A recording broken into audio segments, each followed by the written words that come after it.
Hi, thanks for joining for another episode of Battle for the Belt. Today we are at the Western Agricultural Research Station in Clark County, Ohio.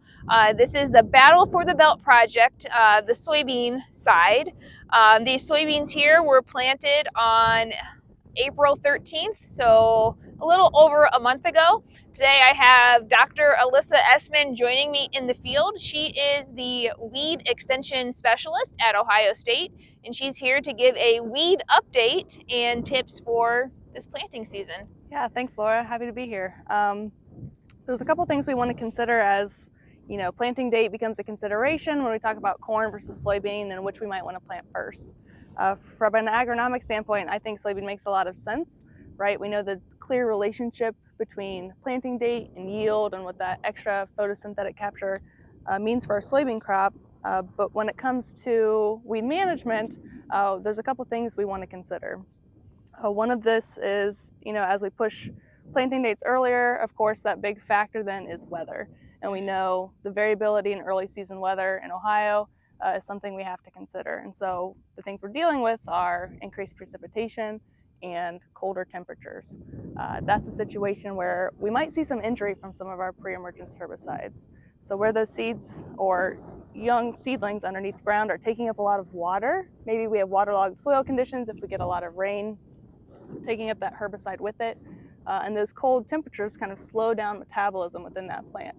So in that situation, we might have some injury from some of our pre-emergence herbicides, and we know that's more of a risk when we're talking about soybean than it is with our corn.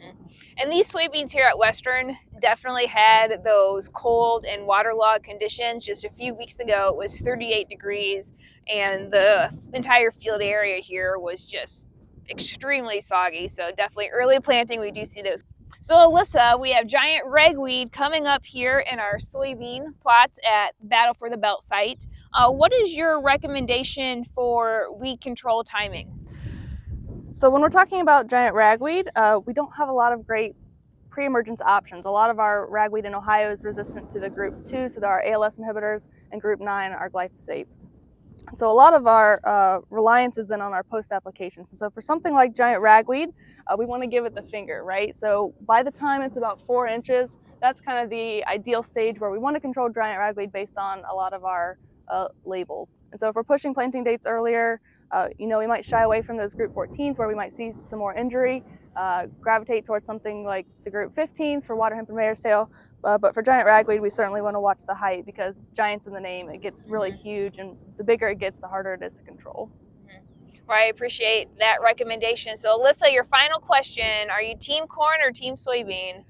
Based on the risk for early season injury from some pre-emergence herbicides, and also some of the literature shows that delayed planting can be a strategy for something like giant ragweed, which is still the #1 weed in our state. I think I have to go team corn on this one. Well, I appreciate your help today and contributing to this episode of Battle for the Belt, and keep following along. Yeah.